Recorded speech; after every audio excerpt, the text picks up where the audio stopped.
Please know I am but a humble Ravenpuff and do not own or take credit for any of the magical fanfictions on this podcasting channel. Nor do I own any rights or magical say on J.K. Rowling's Harry Potter characters that are mentioned within these stories. These fanfictions are the result of much more creative and dedicated minds than my own, and I will be introducing these authors as well as where to find their other works at the beginning of every episode.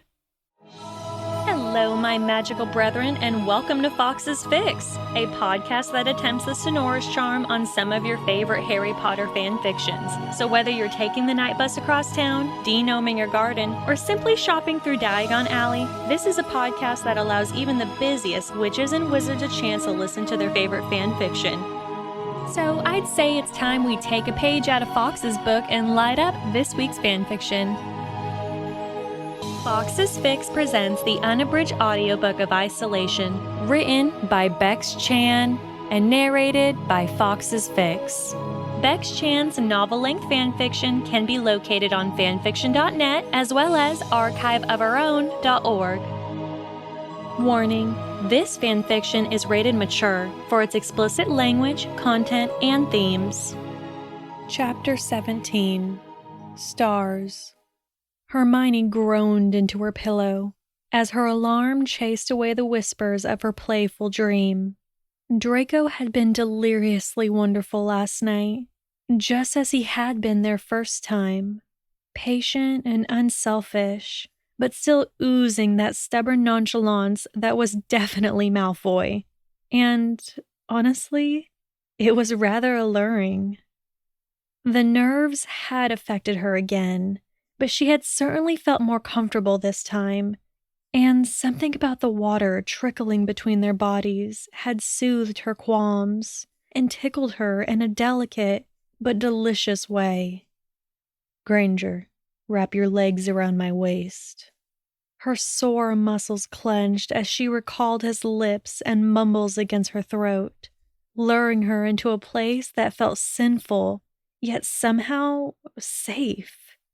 Amongst the rose-scented stream and echoes of pulsing water around her, she had let him press her against the tiles and rouse that throbbing warmth in her stomach. She had quaked and moaned with abandon, just like last Friday, and then he had carried her to her room, waiting until she had gathered her own senses before joining their hips again to satisfy himself. With her body sated, she had simply watched him with fascination as he sought his own release. His features had softened, and he looked completely unburdened for those brief moments, and she had absently freckled kisses across his jaw and neck. She had studied him intently and silently decided that he had never looked more beautiful and free than in that moment, and she had kissed him even harder when he had finally let go.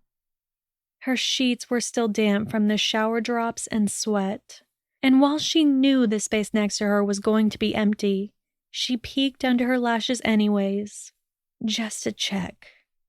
But she was alone, and that was okay. He had come to her last night, and that was enough for now. His pride was taking a severe beating, and she was wise enough to know that it would take him some time for him to adapt to their odd situation. As did she. Truth be told, she wasn't exactly sure what she hoped to gain from all of this, but she knew she liked him, and Luna's words had tempted her to act on her impulses. Sometimes, wars can bring good things. They can teach people to hold on to what feels right, even if there are risks involved. She had a feeling fate would work against her eventually, but just this once, she decided to let things happen and just follow the flow. Merlin knew she would find it hard not to overanalyze the strange relationship with her new Slytherin house guest. But she was learning him, and rushing to make a decision or find conclusions would just prove futile. A quick glance at the clock warned her that she had remained in bed far too long and was running slightly late. So she quickly began her morning routine before she went to meet McGonagall. Classes had ended, so the head mistress could start sending home students for the Christmas holidays as safely as possible, and Hermione and the other prefects had agreed to assist her. Unfortunately, Michael would be there too, which meant she would finally have to face the head boy after running away from him at the ball with no explanation. She had already fed the excuse of a sudden stomach bug to Ginny and her other friends when she had stayed in the Gryffindor common room on Saturday night, and she had hoped the white lie was substantial enough for Michael to believe it as well. Striding down the familiar corridors, she checked her reflection in a frosty window pane to ensure that any marks left by Draco had been successfully covered by her rush glamour charms, before finally slipping down the hall to McGonagall's office. A guilty flush crawled into her cheeks as she heard the familiar voices drift down the corridor. McGonagall, Michael, Neville, Ginny, amongst the other prefects. If she had felt guilty after kissing Draco, the paranoia was obviously driving her mind to madness now. Ugh, surely they would notice her slightly swollen lips, or glimpse an ill-disguised bruise from a rough kiss. Or would they realize there was a hint of masculine scent on her now? Sucking in a deep breath, she pushed open the door and flinched when about 12 pairs of eyes shot over to her. "Sorry I'm late," she mumbled, accidentally catching Michael's stare. "I overslept." "It's all right, Hermione," McGonagall assured, gesturing for her to take a seat. "You already know most of this anyway. I was just explaining that the first group of students will be heading home today around 3 o'clock. Madame Maxine has agreed to lend us her abaxons, and they should be arriving around 2 or so. So you may need to assist with Hagrid around that time." "How many students are there going to be?" Neville asked, scribbling down notes on a piece of parchment. "If I'm escorting them home, I want to make sure I'm not missing anyone." 22, including you, Mr. Longbottom," McGonagall replied. "After the students have all been dropped off, the horses will take you to your home, and then find their way back to Beauxbatons.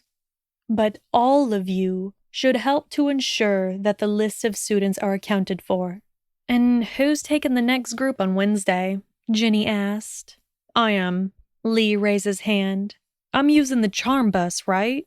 "I believe so, Mr. Jordan." McGonagall nodded. "All of the details are on the rota I've sent around." "And how many are staying behind, Professor?" Hermione questioned, purposely keeping her eyes away from Michael. "Just a handful," the headmistress explained. "I think there are 6 students altogether."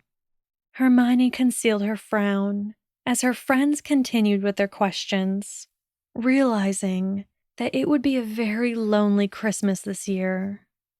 She only had herself to blame. She had offered to remain at the school, much to Ginny's irritation, but staying at the Burrow without Harry and Ron, it just wouldn't have been the same. Plus, with Draco stashed away in her dorm, she felt responsible for ensuring that he remained hidden.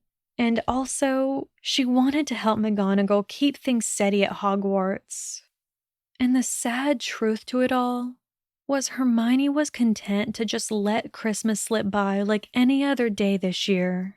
There was just too much going on beyond the castle's walls, and it clouded the festive feeling like a thick and poisonous fog. The absence of familiar friends and family would just leave an empty space in her chest, and with only a cold Slytherin lover for company, whom she was still struggling to understand, it was guaranteed to be a sullen day all around. "Right," McGonagall's voice stole her blue thoughts. "If you could all make sure that the right students are ready by 2, then that's it for today, if there's no more questions." Only the sound of pupils gathering their belongings answered her. Okay then, I will see you all later. And if you see anyone outside, tell them to mind the snow. Hermione, could you stay behind for a minute, please? McGonagall requested. Okay, Hermione nodded nervously, offering her friends soft smiles as they left her with the headmistress. Is everything all right? Everything's fine, dear, McGonagall assured her, muttering a silencing charm on the door. I just wanted to see how things were going with Mr. Malfoy. Hermione tried hard not to blush. Fine, Hermione managed steadily. I think he's settled down a bit now. So he's calmed down? McGonagall pressed. He stopped being hostile? No, he's not hostile, Hermione murmured distantly. He's just better now. I think we have become accustomed to each other. Well, that's good, McGonagall agreed. I wanted to thank you again for staying here over Christmas. Miss Lovegood is still uncertain if she will be staying or not, so I know you won't really have any friends here, and I know this isn't your home, but it's okay, McGonagall.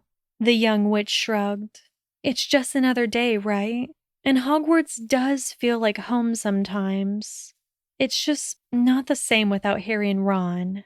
Well, I know your current living arrangements aren't ideal, McGonagall continued with a thoughtful tone, so I wanted to let you know that you are more than welcome to join the other staff members and I for the day.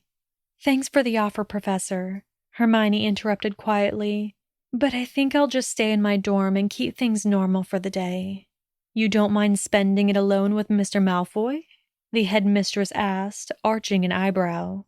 I just want it to be like any normal day, Hermione replied, keeping her features as even as possible. Plus, it wouldn't really be right to leave Draco completely alone on Christmas. He must feel lonely as it is. Minerva hummed in thought. You are softening towards him? I Hermione stuttered, realizing she had possibly revealed too much. I just understand him better, and I doubt leaving him alone would do any good for his disposition. I guess not, McGonagall agreed with a skeptical tone. Well, if you change your mind, you are more than free to join us. Thank you, Professor, Hermione said, rising from her seat. I'll see you later on. With a parting smile from the headmistress, Hermione shuffled out of the office with a secret reminder to watch how she referred to Draco in McGonagall's presence. Turning into the corridor, she sighed, but it caught in her throat when she felt a masculine hand hook into her elbow. Michael, she breathed harshly when she recognized the set of brown eyes regarding her anxiously. You made me jump. Sorry, he mumbled awkwardly. I was hoping we could talk about what happened before the ball. Oh, right. She nodded absently. Yes, of course, Perhaps we could discuss it in your dorm? I fancied having a wander, actually, she told him quickly. Could we walk around and talk about it? I don't really want to be cooped up in my room today. Okay, he agreed, leading them into a slow stroll down the empty corridors. So, I'm really sorry, she blurted, pushing a few strands of hair behind her ears. About leaving you there like I did. I didn't feel well, and It's all right, Hermione. He frowned. You don't need to lie. I know you were thinking about him, and Him? She repeated. Ron. He clarified with a knowing look. I'm sorry. I didn't realize you two were serious. But Ginny explained everything to me. Oh, I see, Hermione said uncomfortably, pushing aside some guilt that had invaded her stomach. Right. Well, I don't want things to be awkward between us, he interrupted, steering her around the corridor and towards the library. I consider you a friend, and I wouldn't want things to... I'd like us to be friends, she told him honestly. And I'm sorry I didn't make my relationship with Ron more clear. It's just a bit complicated, with him being away and the war going on. It's okay, Hermione. Michael nodded. Would you like me to walk you back to your room? I think I'm actually going to spend some time in the library, she supplied. I have some things I need to do, but thanks anyway. I'll meet you later on, okay? When we start rounding up the first levers.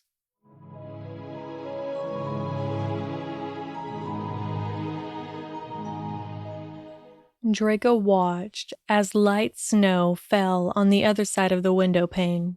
He had never been a particular fan of it before, but after weeks of the same views from this room, he had to admit that the crisp white landscape did look somewhat picturesque. After too many weeks stuck inside this shit pit, he was beginning to forget what the outside felt like. And he could honestly say he kinda missed it. He had heard Granger leave a good hour ago, but she was still here. Her scent hung in the air, and he could still taste her against his tongue. And he tried to pinpoint when exactly her essence had turned from an irritant into a comfort.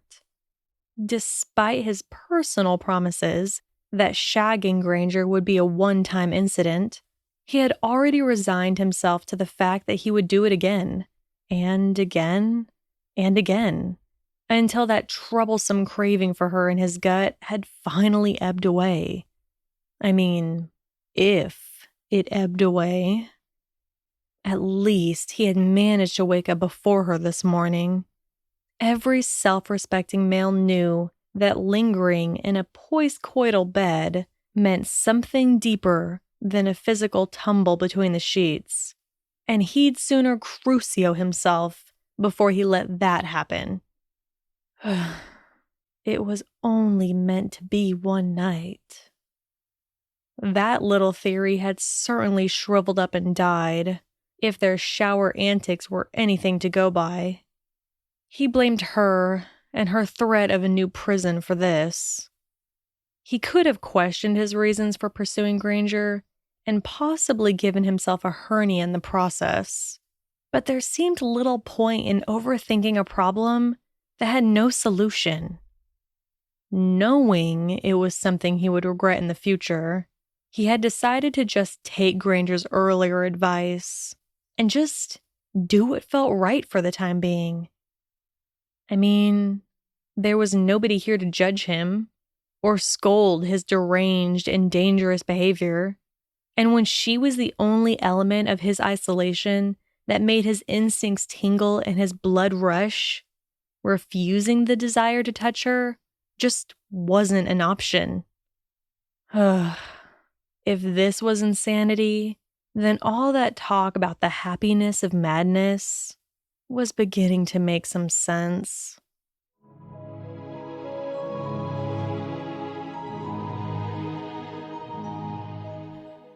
After spending a few hours amongst more books on Horcruxes, Hermione had said her goodbyes to Neville and the other students before they left Hogwarts behind to join their families. Now, they had been a little delayed when a fifth year had taken a nap and failed to show up on time, but by the time the herd of Abraxans had taken flight, the dark winter sky had started to drown the white hills around her. Hermione found herself strolling around the snow-covered grounds of Hogwarts for a couple of hours, relishing the pleasing crunching noises beneath her feet as she went. She bent down to rake her fingers through the sugary powder, uncaring that it was so cold it made her hands burn. She cast a warming charm and seated herself on a tree stump to gaze up at the clear skies before her. She adored nights like this, when the clouds had retreated and the stars were sprinkled across the navy universe like frosty freckles. She began to play dot to dot in her head, finding the constellation Lyra easily with its bright star Vega. But her studious stare instinctively shifted to Draco, and she followed the serpentine sway of the long trail of stars. They seemed to wink at her, and she simply stared at it for a few moments, appreciating the beauty and complexity of the constellation, before finally deciding that it was getting far too late and dark for her to be alone. Back in the walls of Hogwarts, she made her way back to her room, distracted by concerns about how to act in her Slytherin companion's presence after 2 nights under his spell. She was moving past the kitchens without paying much attention when a firm tug on her robe startled her out of her daze. "Bloody hell!" she gasped, clutching her chest as she whipped around and gave the confused house elf an apologetic look. "Oh, sorry, Dobby. You gave me a bit of a fright." "Dobby is sorry, miss," he apologized earnestly. "Dobby has been looking for you. I has a gift." "A gift?" Hermione repeated with a frown. "You didn't need to get me anything, Dobby." "It's a Christmas tree," the small creature explained, reaching into the flimsy pocket of his top to remove a small sapling. "I managed to save a good one for you, miss. It's pretty. Miss must use the Finite spell, and it will grow into the tree I chose for you." She offered him a weak smile. "That was very sweet of you, Dobby," she said, "but I don't think I'm having a tree this year. Perhaps one of the professors would like—" "Miss must have a tree," he protested enthusiastically, pushing the small seed into her hand. "Miss needs a tree for Christmas." Hermione accepted the thoughtful present and decided that arguing was a bit futile and ungrateful. "Thank you, Dobby," she nodded, giving him a friendly pat on the back. "That was very thoughtful of you." "Miss is very welcome," he beamed up at her. "Dobby must go now. Must help Winky clean." With a snap of his fingers, he disappeared, and Hermione eyed the sapling in her palm for a moment. She contemplated leaving it as it was, but that seemed almost cruel when Dobby had taken the time to select it for her. As she pushed open her door, her eyes automatically landed on Draco's room, and she felt little pixies prance in her stomach, as they always seemed to do now. Shrugging away her nerves, she placed the sapling in the darkest corner of the sitting area and stepped back, removing her wand. With a quiet mumble of the appropriate spell, she watched the trunk slowly rise up and sprout long branches with healthy evergreen pine needles. By the time the Douglas fir had finished its regeneration, it was just over 6 feet tall and, as Dobby had promised, a fine specimen with perfect proportions and a refreshing smell. Hermione angled her wand and had an incantation to decorate the tree on the tip of her tongue, but she hesitated. She lowered her arm and headed into her bedroom, kneeling at the charmed trunk by her bed and rummaging for the bag of red and gold Christmas decorations that her mother had given to her before she returned to Hogwarts. Her lips creased into a sad frown as she considered just how much she missed her parents. But she carried the small bag, spelled with an undetectable extension charm, back to the sitting area anyway, and began to absently hang baubles and tinsel from the sturdy branches before her. That was how Draco found her, fawny eyes distant and forlorn, as she toyed with a snowflake-shaped ornament between her fingertips. He cocked a curious eyebrow and took some steps towards her, stopping when he was a few short feet from her back, and scowling when she gave no indication that she was aware of him. "Why don't you just use a spell to put those on?" he questioned bluntly. "You're just wasting time and energy." He heard her release a sad breath before she latched the snowflake onto the tree. "Because I like to do it this way," she told him. "It reminds me of home." "And the red and gold trimmings?" he commented snidely. "How very predictable of you, Granger." "It has nothing to do with the Gryffindor colors," she replied in a blank tone. "My family always have red and gold on the tree. I always thought that green, red, and gold go together really well." He debated disagreeing her just for the sake of it, but the defeated slump of her shoulders made him pause. Rolling his eyes at himself for being too mindful of her feelings, he collapsed onto the sofa and regarded her carefully, already sensing that persistent itch to touch her pull at his stomach. "Exactly how many days are there before Christmas?" he asked. "It's the 14th today," she mumbled. 11 days. Draco cleared his throat. "And you're staying here?" "Yes." She nodded as she continued her work. It was the safest option. "Well, I would have pegged you for a Christmas enthusiast, Granger," he admitted in a stoic tone. "But you seem indifferent." "Well, there's hardly anything to celebrate this year." She sighed, finally turning to face him. "Was there anything you wanted for Christmas?" He narrowed his eyes at her and gave her a cold stare. "Freedom from this hellhole." "You know that's not possible." "Then no," he grumbled, resting his elbows against his thighs. "And if you aren't bothered about Christmas, why have a tree at all?" "It was a gift." Hermione shrugged. "If you change your mind, I'm taking a trip to Hogsmeade on Saturday." "I don't need anything," he affirmed in a gruff voice. "If I have to spend the day in this place, then I'd rather ignore it altogether." She bobbed her head in agreement. "Well, that sounds fine to me." A melancholic silence drifted between them as Hermione half-heartedly planted the last of her decorations on the branches, and she reached into her bag to remove the final piece, the essential star to the crown of the tree. She examined the striking design and stroked her finger over the edge as she counted the pretty sequins and followed their intricate patterns. "My father always used to put the star on the tree," Hermione murmured, unsure if Draco was even listening to her. "It was always something the man of the home did. A tradition, you know?" She glanced up to find her new lover watching her with hooded eyes, his lips set in a stern line. After a few moments, he exhaled and shook his head, as though he was angry at himself, before fixing her with a yielding look of understanding. "Yeah, we have the same tradition," he confessed reluctantly.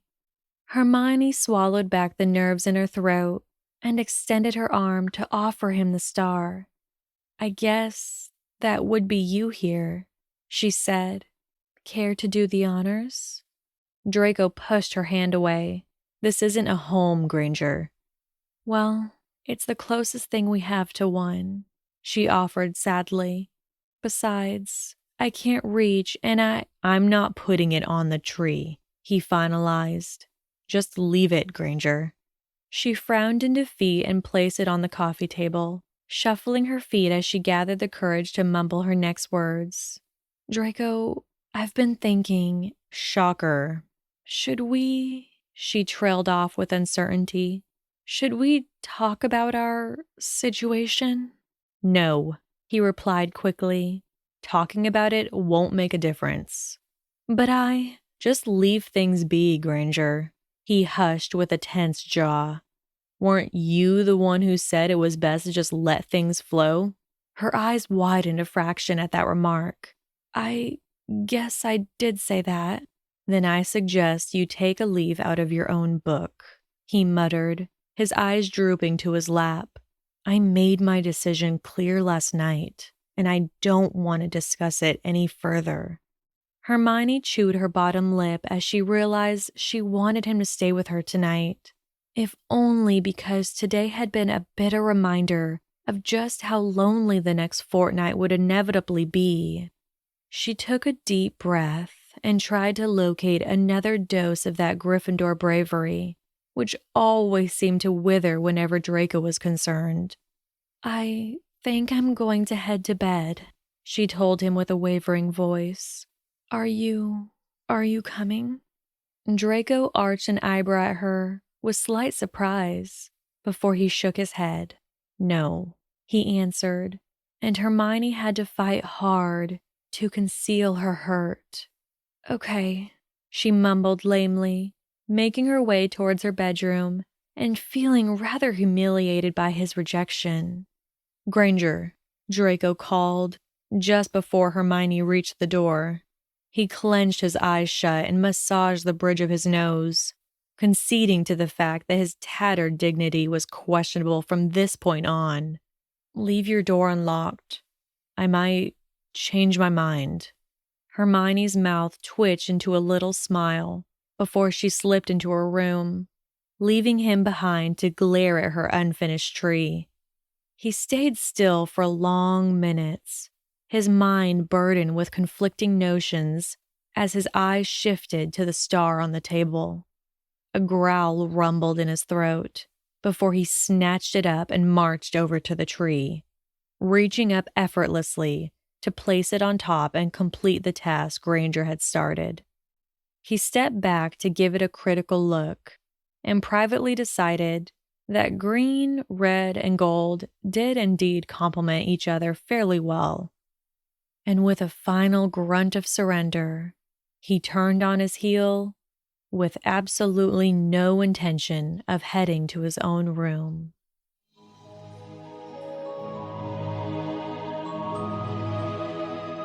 This has been an unabridged audio chapter of Isolation, written by Bex-Chan and narrated by Fawkes Fics. A special thank you goes out to Bex-Chan for allowing me the privilege to read her story. To recommend your favorite Harry Potter fanfiction for future audiobook episodes, please visit Fawkes Fics Facebook page and Instagram through the links located in our description below.